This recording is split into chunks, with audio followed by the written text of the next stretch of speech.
하나님의 말씀은 사실은 시기 질투라는 단어가 그렇게 유쾌하고 좋은 단어가 아니잖아요. 그런데 가끔 성경은 그 질투한다라는 표현을 할 때 하나님에게도 심지어 하나님이 질투하시는 하나님이라는 표현을 써요. 그러니까 사실은 우리가 질투하고 시기한다라는 그 의미가 되게 그 미묘한 의미들이 분명히 있는 것 같아요. 근데 제가 여러분하고 좀 고민하고 싶은 건 뭐냐면, 여러분 왜 시기하고 왜 질투하세요? 이렇게 안 하시는 것처럼 표현을 얼굴 표정이 있는데 사실은 우리 다 하고 있잖아요. 그러니까 질투하고 시기하는 건 대부분 우리가 갖지 못하는 거, 내가 원하는데 누군가가 그걸 갖고 있었을 때 우리는 시기하고 질투해요. 근데 한번 잘 생각해 보세요. 그러면 내가 갖지 못하는데 다른 사람, 예를 들어서 사돈이 땅을 사면 배가 아프죠. 그러면 여러분 잘 생각해 보세요. 내가 배가 아픈 이유는 무엇 때문에 아픈 거죠? 사춘 때문에 아픈 게 아니에요. 뭐 때문에 아픈 거예요? 땅 때문에 아픈 거예요. 근데 만약에 사춘이 아무 쓸데없는 땅을 사면 여러분 배가 아플까요? 배가 안 아플까요? 안 아프죠. 왜 그러냐면 그건 정말 바보 같은 짓이니까요. 쓸데없는 땅을 사면은요. 그게 내가 볼 때는 아무런 투자의 가치가 없는 땅을 한번 샀다고 쳐보세요. 그리고 여러분이 거기에 대한 지식을 다 알고 있어요. 그럼 여러분 배가 아플까요? 안 배가 아플까요? 배가 아프기보다는 한번 골탕을 먹어봐라. 관계가 나쁘면, 그리고 정말 관계가 좋으면 그거 사면 안 된다고 얘기를 하겠죠. 여러분 중요한 건 뭐냐면 그 땅의 값어치예요. 그리고 여러분 자세히 보세요. 내가 좋아하는 거, 내가 원하는 거를 내가 갖지 못했었을 때 우리는 시기 질투를 하게 돼요. 그러니까요, 어떻게 보면은 사실은 내가 어떠한 의미를 부여하고 있는가에 따라서 그거가 시기할 값어치가 있는가, 질투할 값어치가 있는가가 결정이 된다라는 사실이에요. 오늘 본문 저희가 읽지는 않았지만 11절에 보면 이렇게 얘기되고 있어요. 그러므로 내가 말하노니 그들이 넘어지기까지 실족하였느냐? 그럴 수 없느니라. 여기서 그들은 누구예요? 이스라엘 백성들을 얘기하는 거죠. 그들의 넘어짐으로 구원이 이방인에게 이르러 이스라엘로 뭐하게 하려 함이니? 시기 나게 함이니라. 그러니까 이스라엘로 시기하게 하기 위하여 누구를 구원한 거예요? 이방인들을 구원한 거예요. 14절을 보면 이렇게 얘기하고 있어요. 이는 혹 내 굴욕을 아무쪼록 시기하게 하여 그들 중에 얼마를 구원하려 함이니라. 하나님께서 이스라엘 백성들 전체를 구원하는 것이 아니라 이스라엘 백성들 중에 얼마를 구원하실 거라고 지금 사도 바울이 얘기하고 있어요. 그런데 그 얼마를 구원하게끔 하는 장치가 뭐냐면 시기하는 거예요. 질투하게 만드는 거예요. 자, 문제가 뭐냐면 시기하고 질투하려면 뭐가 필요하다고 얘기했죠? 거기에 무슨 값어치가 있어야 된다는 거예요. 그렇죠? 근데 한번 잘 생각해 보세요. 이스라엘 백성들이 지금 이 당시에 하나님과 어떤 관계 속에 있다고 그들은 생각할까요? 유대인들은 하나님과 어떠한 관계 속에 있다고 생각해요? 그들은 하나님의 백성이라고 생각하고 있어요. 그들에게는 예루살렘 성전이 있어요. 그들에게는 하나님 앞에 드리는 제사장들이 있어요. 종교적인 시스템이 있어요. 이방인들과 더 월등한, 지금 로마 교회보다 더 월등한 종교적인 시스템을 아직도 갖고 있는 상황이에요. 그런데 지금 뭐라고 얘기하냐면 사도 바울이 너희로 하여금 시기하여 하나님에게 돌아온다라는 표현을 쓰고 있단 말이에요. 그러면 이게 도대체 뭘까요? 어떻게 보면 현대 그리스도인에게 우리가 전도를 한다고 했었을 때, 아니면 우리가 하나님 앞에 말씀을 전하고 있었을 때 믿지 않는 사람들이 시기하여 질투하여 하나님 앞에 돌아오게끔 하는 우리들의 행동이 뭘까요? 우리들의 모습이 어떠한 모습일까요? 저는 이 모습에 대해서 우리가 좀 심각하게 고민해야 된다고 생각해요. 어떻게 보면 이미 non-believer들, 믿지 않는 사람들은 우리보다 더 좋은 걸 갖고 있지 않나요? 더 부자 아닌가요? 더 행복하지 않나요? 더 건강하지 않나요? 우리는 대부분 그들에게 줄 수 있는 것들, 우리는 사실 줄 수 없을 때가 많지 않나요? 저희가 우리 찬양하면서 우리 찬양 인도하는 집사님이 그런 표현을 했어요. 이게 어떤 분을 위해서 찬양을 준비했는데 그분이 아직 안 오지 않네요 라는 그런 표현을 썼단 말이에요. 그러니까 우리 그 광야에 있는 우리의 모습 속에서 정말 광야 속에서 오아시스에 살고 있는 사람들에게 우리가 도대체 뭘 줄 수 있죠, 여러분? 여러분이 갖고 있는 명예, 여러분이 갖고 있는 지식, 여러분이 갖고 있는 돈, 여러분이 갖고 있는 건강이 믿지 않는 사람에게 정말 시기하고 질투될 만한 것들이 있나요? 기독교 안에 분명히 그런 분들이 있어요. 기복신앙을 통해서 그들에게 믿지 않는 사람에게 주려고 하는 분들이 분명히 있어요. 그러나 성경은 결단코 그렇게 가리키고 있잖아요. 성경은 그것을 얘기하고 있지 않다라는 거예요. 지금 사도 바울은 이스라엘 백성들에게, 유대인들에게 종교적인 시스템으로 얘기하고 있지 않는 거예요. 그렇다면 그것이 무엇일까요? 그것을 무엇인가를 오늘 본문을 통해서 우리에게 꺾여지고 접붙인 거에 대한 이야기를 통해서 왜 시기하고 있는가, 그리고 이 시기하고 질투하는 것조차도 하나님의 능력으로부터 시작되고 있다는 것들을 우리에게 가르쳐주기 원하는 거예요.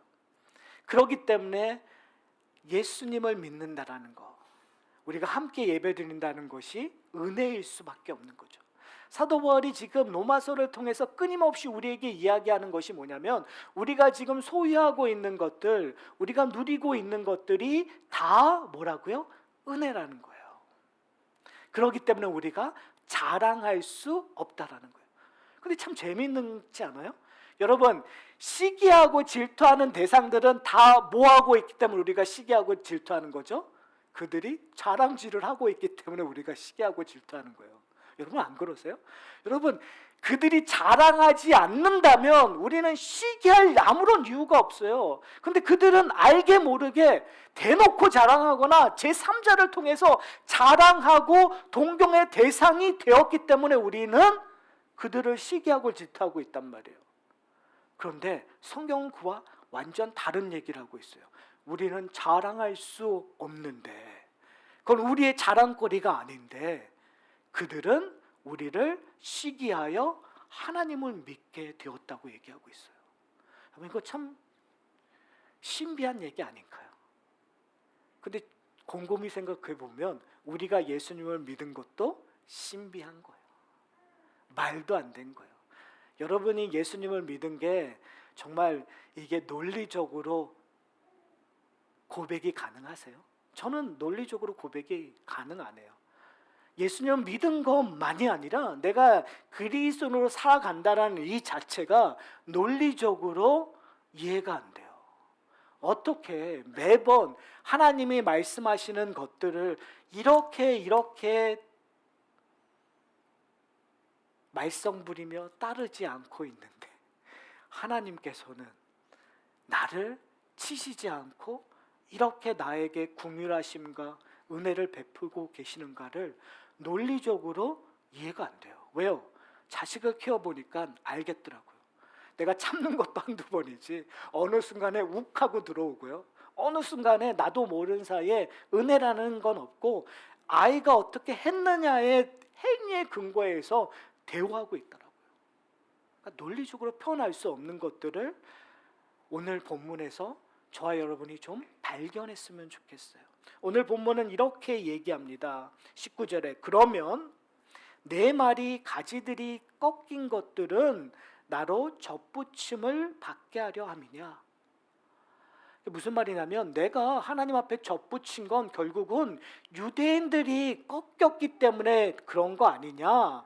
거기에 대해서 뭐라고 얘기하냐면 20절에 옳도다라고 얘기하고 있어요.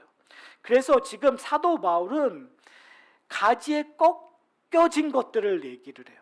결국은 이 성경에서 얘기하고 있는 것은 뭐냐면 뿌리가 거룩해야 처음 익은 열매도 거룩하다라는 이야기를 하고 있는 거예요. 다른 말로 얘기하면 이스라엘 백성들이 왜 하나님의 백성이냐? 그들이 어디에 있었기 때문에, 하나님 안에 있었기 때문에 그들이 거룩한 백성이고 하나님의 자녀되고 그들이 구별되었다라는 것을 지금 사도 바울은 이야기하고 있는 거예요. 그런데 그들이 어떻게 되었다고요? 꺾여 내버려졌다라는 거예요. 그럼 한번 잘 생각해 보세요. 꺾여 내버려지는 경우가 어떨 때일까요? 제가 처음에는 집을 사고요, 가드닝을 잘했어요. 그런데 그것도 하루 이틀이죠. 두 번째 집을 사고 세 번째 집을 사고 나서는 가드닝, 저희 집에 오시면은요 정말 말도 안 돼요. 하나도 안 해요. 그런데 여러분, 가드닝을 잘 하시는 분들은 아실 거예요. 여러분, 내가 꺾어야 될 나무가 있고 가지를 쳐줘야 될 나무가 있는 거죠. 열매를 더 잘 맺기 위하여 가지를 치기도 해요. 그러나 가지를 친다라는 얘기는 이미 말라 비틀어져서 그 뿌리로부터 공급을 받지 않았을 때 죽었기 때문에 쳐주는 거잖아요.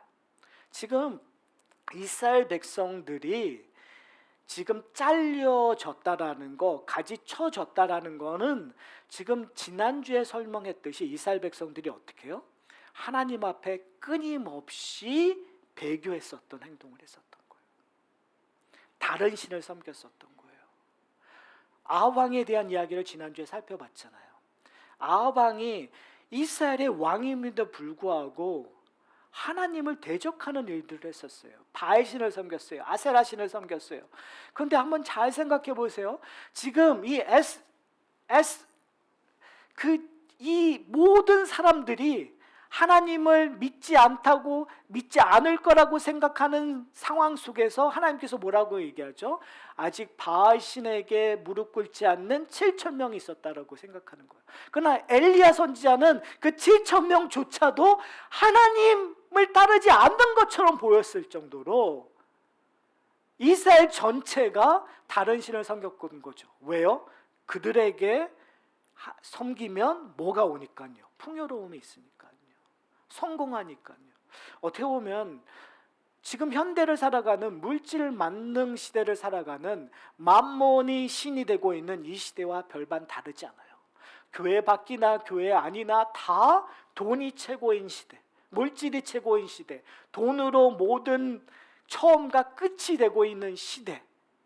그러니까 교회 안에서도 바알신을 섬기고 교회 안에서도 아세라신을 섬기고 있는 바로 이 시대에 아무도 없다고 얘기하는 거죠. 그럼에도 불구하고 하나님께서는 끊임없이 긍휼하신 물을 베풀었어요. 끊임없이 이스라엘 백성들을 참으셨어요. 그런데 결국은 하나님께서 어떻게 해요? 심판하는 것들을 볼 수가 있어요. 왜 예수님께서 오셔야 됐을까요? 예수님께서 오셨다라는 이야기는 궁극적으로 어떤 의미일까요? 모든 희망이 끝쳤을 때 오시는 거겠죠. 가장 암흑할 때 오시는 거겠죠. 재밌는 것은 뭐냐면 이스라엘 백성들은 아직도 성전에서 제사를 드리고 있는 상태였어요. 아직도 하나님을 찾는다고 하는 상태였어요. 그럼에도 불구하고 성경에서 이야기하고 있는 건 가장 하나님을 찾지도 부르지도 않았던 시대에 하나님이신 예수님께서 오셨다라는 거예요. 그리고 사도 바울은 우리에게 얘기하고 있는 거예요. 이미 그들은 잘려서 땅에 버려져 있다고요. 여러분, 이것은 참 어려운 이야기예요. 왜요? 이스라엘 백성들, 그 당시에 바리새인들은 정말 그들이 잘려서 버려졌다고 생각했을까요? 아니죠. 예수님 복음서에 보면 끊임없이 바리새인들은 자신의 의를 드러내고 자신들이 더 하나님을 신실하게 믿는다고 생각했기 때문에 그래서 종교 지도자들과 함께 누구를 죽였었던 거예요? 예수 그리스도를 죽였었던 거예요. 그들은 종교적인 열심으로 하나님을 섬기고 있었다고 얘기해요. 그러나 지금 사도 바울은 뭐라고 얘기하면 그들은 무엇으로 연결되어 있지 않았다는 거예요. 하나님으로부터 연결되어 있지 않았기 때문에 그들의 가지는 말라 비틀었고 결국은 하나님께서 그들을 잘라 보낼 수밖에 없었다는 거예요. 여러분 여기서 자른다라는 개념은 언약적인 개념에서는 완전히 쪼개진다는 것, 버림을 받았다는 심판받을 수밖에 없는 존재라는 것을 상징적으로 보여주는 의미예요, 여러분. 근데 이 이야기의 포인트는 사실 여기에 있지 않아요. 사실 이 이야기의 포인트는 지금 두 가지를 비교하고 있는데요. 하나는 참 감람나무에서 온전한 감람나무에서 원가지인 이스라엘이 잘라났다라는 거예요. 그런데 재밌는 것은 뭐냐면 돌감람나무, 아무런 값어치가 없고 의미가 없는 그 감람나무의 가지가 원 감람나무에 붙여졌다라는 거예요. 여러분 무슨 의미인지 아세요? 잘라서 버려진 의미나 이 돌감나무의 가지나 똑같이 아무런 값어치가 없다라는 거예요, 여러분. 돌감람나무의 가지가 의미가 있느냐? 아니요, 의미가 없는 거예요. 왜요? 돌감람나무니까. 맺을 수 있는 건 다 돌감람나무, 아무 값어치 없고 아무 의미 없는 결과물이고 열매라는 거죠. 여러분 죄의 싹은 뭐라고 로마서에서 얘기하고 있죠? 사망이라고 얘기했어요. 성경에서 얘기하고 있는 것이 뭐냐면 인간이 죄로 말미암아 태어났기 때문에 결과론적으로 맺을 수 있는 것은 뭐라고요? 사망의 열매밖에 맺을 수 없다는 거예요. 근데 참 이거는 참 이상해요. 왜요? 세상으로 봤었을 땐 참 아름다운 열매일 수 있어요. 인류의 평화에 대한 열매일 수 있고 놀라운 과학의 혁명의 열매일 수 있고 평화의 열매일 수 있고 멋있는 그 발명의 열매일 수 있고 희망의 열매일 수 있어요. 그런데 성경에서 얘기하고 있는 것은 뭐냐면 이것은 전부 다 사망에 이르는 열매라는 거예요. 하나님의 보시기에 아무 의미 없는 열매라는 거예요. 인류는요 이 열매를 맛보기 위해서 끊임없이 노력합니다. 끊임없이 우리가 스스로 자가 발전으로 우리의 인생을 걸음으로 삼아 우리의 성공의 열매를 맛보려고 해요. 여러분의 시간과 여러분의 노력과 여러분의 열정과 여러분의 지식과 여러분의 돈을 다 갉아 넣어 무엇인가 내 인생에 무엇인가를 남기기 위해 끊임없이 열망하면서 살아가요. 열매를 보면 조금 부족하다. 조금만 더 물을 붓고 조금만 더 열심히 하면 내가 이룰 거야. 이러면서 우리는 한평생 살아오지 않습니까? 심지어 우리의 자녀들이 맺을 열매를 기다리며 기원하며 우리는 최선으로 자녀들을 도와주려고 하지 않습니까?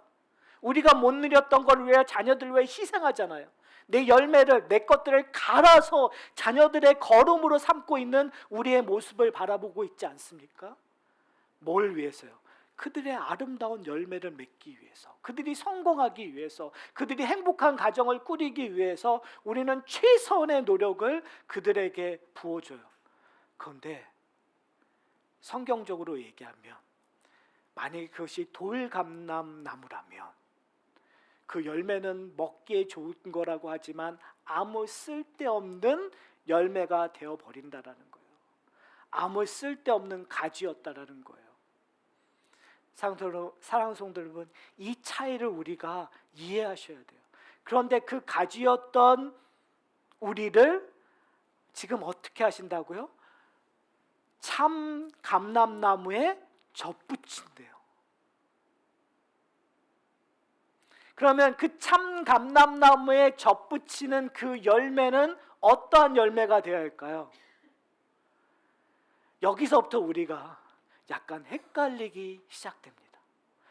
존재가 혼돈되는 거예요. 나의 아이덴티티가 컨퓨즈 되기 시작합니다. 왜요? 우리는 그동안 이 돌감람 나무의 원칙대로 살아왔어요. 세상의 논리대로 생각해왔어요. 가장 아름다운 것을 따 먹어야 되고 아름다운 것을 이루어야 내가 성공했다고 생각하는 거예요. 세상이 정의하고 세상이 얘기하고 있는 크기는 어때야 되고 어떠한 색깔이어야 되고 거기에 당분의 수치는 얼마야 돼야 참 올바로 성공적인 추수라고 우리는 생각하는데, 그 논리가 이 참 감람나무에 접히는 순간 무너져 버리는 거예요. 근데 우리는 그 무너지는 것을 전혀 생각하지 않고 우리는 의도적으로 가지의 노력으로 자꾸 세상적인 열매를 만들려고 해요. 겉모양은 예수라는 포장지를 끼워서, 끊임없이 예수라는 포장지를 끼워서 세상의 열매를 만들려고 노력하죠. 근데 성경은 그렇게 얘기하고 있지 않아요. 만약에 그러한 열매를 맺는다면 어떻게 한다고요? 그 가지도 어떻게 해요? 잘라 버리겠다고 얘기해요.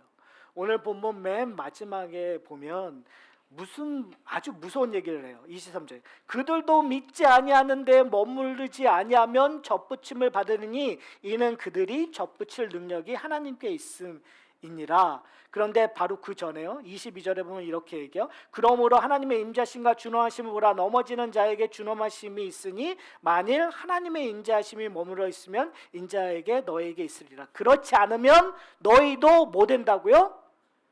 찍히는 바 되리라. 우리가 돌감람나무 가지였는데 참감람나무에 옮겼어요. 그런데 우리가 자꾸 예수라는 포장지로 잘 포장하고 있지만 결국은 나의 욕망, 내 세상의 욕구대로 내 열매를 맺고 있다면 어떻게 되었나고요? 찍어버리겠다라는 거예요. 그 논리가 어디예요? 원래 가지도 찍어버렸는데 너희 접붙인 가지는 찍어버리는 게 쉽냐 안 쉽냐? 그렇죠. 근데 우리는 안 쉬울 거라고 생각해요. 우리는 먼 감람나무라고 첫 번째 원래서부터 생각하는 것 같아요. 근데 아니에요. 우리는요, 은혜로 겨우겨우 접붙임을 받은 존재예요. 자, 그렇다면 이제 고민해야 될 거 다시 원래로 돌아가서, 그러면 우리가 맺을 열매는 도대체 뭘까요? 여러분은 어떤 열매를 맺고 싶으세요? 뭘 맺어야 올바른 열매가 될까요? 라는 생각을 하시면 안 돼요. 무슨 말이냐면 가지는 결과에 대해서 생각할 아무런 필요와 능력이 없어요. 안 그러나요, 여러분? 가지가 열매를 맺어야 할 능력이 있나요? 아니에요. 그리고 그 가지는 맺는 것은 더 이상 돌감나무의 열매를 맺는 것이 아니라 무슨 열매를 맺어야 되는 거예요? 참감람나무의 열매를 맺어야 되는 거예요. 그러면 그 모든 힘의 원동력, 이 모든 그 리소스는 어디로부터 오는 걸까요? 참감람나무로부터 오는 거예요. 그러면 이 참감람나무가 얘기하고 있는 건 결국은 예수 그리스도예요. 그리고 성경에서 사도 바울이 얘기하고 있는 것이 뭐냐면 너희는 성령의 열매를 맺으라고 얘기했을 때 그것은 누구의 열매죠? 우리의 열매인가요? 성령의 열매인가요? 우리의 열매가 아니라 성령의 열매예요. 우리 가운데 누가 역사하셔서 누구의 열매를 맺는 거예요? 성령께서 역사하셔서 성령의 열매를 맺는 거예요. 마찬가지로 우리는 어디에 접붙여 있냐면 참감나무 예수 그리스도에 접붙여 있기 때문에 예수 그리스도의 열매를 맺는 거, 그 일을 하시는 일은 누가 하시는 거예요? 성령께서 하실 거란 말이에요. 그럼 우리는 뭐 해야 되는가? 아무것도 하지 말고 가만히 있어야 되느냐? 그건 아니죠. 뭐 하는 거예요? 순종하는 거예요. 왜요? 하나님께서 가지를 통하여 열매를 맺고자 원하시는 거니까. 성령의 역사심에 순종하고 따라가는 것이 성도들의 이야기예요. 그것이 광야를 살아가는 성도들의 마음가짐이에요. 광야는 어떤 일이 일어날지 모르는 곳이 광야잖아요. 예측 가능하면 그것이 광야일까요? 아니요. 광야라는 것은 예측이 불가능한 곳이 광야예요. 내가 컨트롤할 수 있는, 여러분, 도시의 역할을 가장 잘하는 건 예측 가능하고 통제할 수 있기 때문에 도시가 되는 거예요. 광야는 예측할 수 없고 통제할 수 없는 곳이 광야예요. 그런데 그것에서 하나님께서 인도하시겠다는 건 하나님께서 컨트롤하신다는 거예요. 하나님께서 우리를 인도해 가시는 거예요. 그렇다면 광야의 삶은 결국은 성도들이 하나님의 인도하심에 따라가는 거예요. 자, 만약에 이것을 우리가 동의한다면 세상이 꺾어져 땅에 떨어진 사람이 우리를 질투하고 시기하여 돌아올 수 있는 유일한 방법은 뭐일까요? 우리 가운데 어떠한 열매가 맺어야 될까요? 하나님의 열매가 맺어져야 된다는 거예요. 기적 같은 일들이 일어나야 그들이 부러워해서 시기해서 따라오는 거죠. 근데 여기도 전제 조건이 있어요. 무슨 전제 조건이냐면 오늘 본문을 보면 이렇게 얘기하고 있어요. 23절을 보면 아까 제가 조금 전에 읽었었던 마지막 후반부에 이렇게 해요. 이는 그들을 접으실 능력이 누구에 있다고요? 하나님께 있다고요. 그러니까 하나님의 능력으로 땅에 떨어져 있었던 사람들이 시기할 수 있는 그러한 것들을 볼 수 있어야 되는 거잖아요. 그러면 시기할 수 있게끔 깨닫게 하는 것도 누구의 능력이라는 거예요? 하나님의 능력이라는 거예요. 근데 이것을 먼저 경험한 사람들은 누구예요? 우리예요. 우리의 힘으로 접붙이신 게 아니잖아요. 누구의 힘으로 접붙이신 거예요? 하나님의 능력으로 접붙이신 거예요. 아까 제가 조금 전에 했잖아요. 논리적으로 내 힘으로 아무것도 안 됐어요. 그런데 내가 여기 와 있는 거예요. 그리고 내가 원하는 열매를 맺는 것이 아니라 정말 생뚱맞는 열매를 맺는 거예요, 여러분. 전에는 내가 이렇게 노력해서 이렇게 하면은 이러한 열매를 맺을 거라고, 이러한 성공을 거둘 거라고 내가 추측하고 예측할 수 있었어요. 그대로만 살면 가능했었어요, 여러분. 여러분 그런 말 듣지 않으세요? 이렇게 하면 부자 된다. 근데 우리는 하면 안 됐지만 사실은 그렇게 하면 부자 되는 사람이 있으니까 그게 통하는 거거든요. 이렇게 교육하면 좋은 대학교 간다. 이렇게 교육하면 성공한다. 그런 말이 다는 아니지만 일정 부분 맞아요. 심지어 신학교 안에서 교회 성장학을 배워요. 이렇게 하면 교회 성장한다. 근데 그게 우스워서 안 될 것 같죠. 그런데 그렇게 하면 정말 되더라고요. 그게 올바르지 않으니까 안 하는 거지 그렇게 하면 돼요. 무슨 말씀인지 아세요? 세상의 논리에서 그렇게 하면 된다라고 했어요. 그런데 하나님의 참 감람나무 안에서는 그 원칙이 이루어지지 않는 거예요. 붕괴돼 버리는 거예요. 오히려 내가 세상의 잣대로 했더니만 그런 열매가 맺지 않아요. 그리고 성령의 역사로 하니까 정말 말도 안 되는 열매가 맺어버리는 거예요. 어떠한 열매죠? 고난의 열매가 맺어버리고 좌절의 열매가 맺어버리는 거예요. 실패의 열매가 맺어버리는 거예요. 누구 눈에는요? 세상의 눈에는.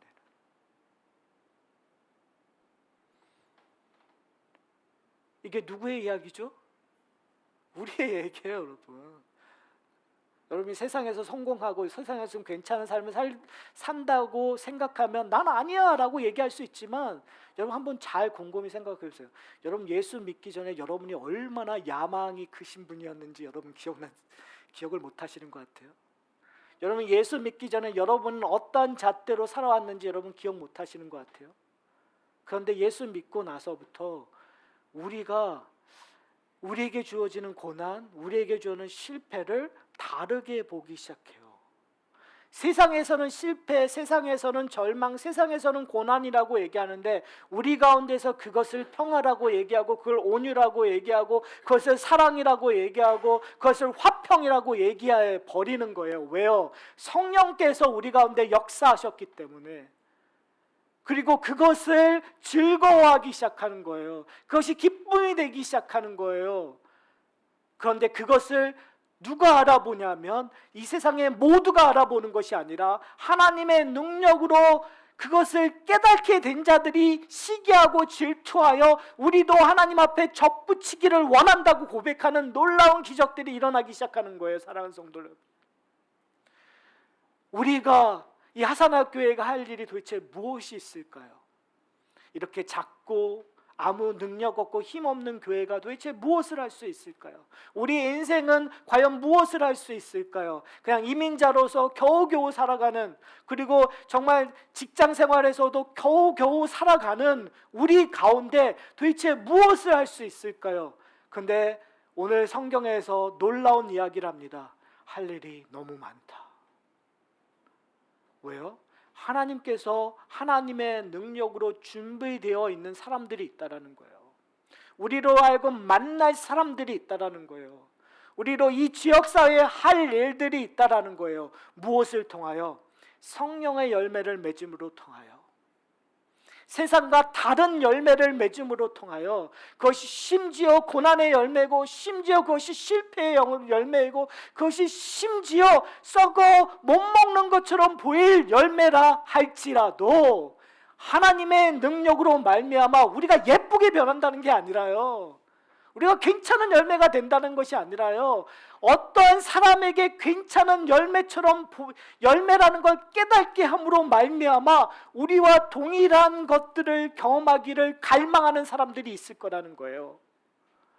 사랑하는 성도 여러분, 그 일들이 우리 가운데 일어나기를 소원합니다. 그 일들을 누가 있었죠? 노아가 있었어요. 그 일들은 누가 있었죠? 아브라함이 있었어요. 그 일들은 누가 있었죠? 다윗이 있었어요.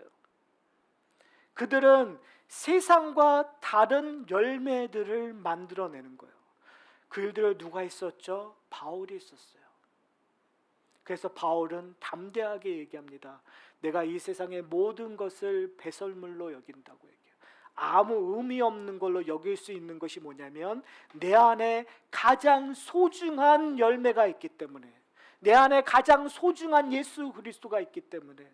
여러분, 무엇으로 시기하고 질투하십니까? 성도들이 할 수 있는 유일한 하나, 그것은 내 안에 예수 그리스도가 있느냐 없느냐, 내 안에 하나님이 있느냐 없느냐, 그것이 시기와 질투가 되기를 소원합니다. 하나님을 사랑하는 것, 하나님을 사랑하는 그 마음을 서로가 질투하는 공동체가 되었으면 좋겠어요. 우리가 갖고 있는 부산물, 세상의 것들로 시기 질투하는 공동체가 아니라 그리스도와 함께함으로 시기 질투하는, 그래서 그 시기 질투가 평화를 이루고, 그 시기 질투가 서로에게 긍휼함을 베푸고, 그 시기 질투가 서로에게 사랑을 나누는, 말도 안 되는, 이게 얼마나 말도 안 되는 극단적인 표현이에요, 여러분. 그런데 하나님 나라에서는 하나님을 통한 시기 질투가 놀라운, 그래서 사도 바울이 얘기하잖아요. 그리스도만 전파된다면 내가 어떠한 상황에 처해도 괜찮다. 누가 나를 욕해도 나를 대적해도 다 주 예수 그리스도만 전하면 괜찮다. 사랑하는 성도 여러분, 그 일들이 이 공동체 안에, 우리 가정 안에 풍성히 임하기를 소원합니다.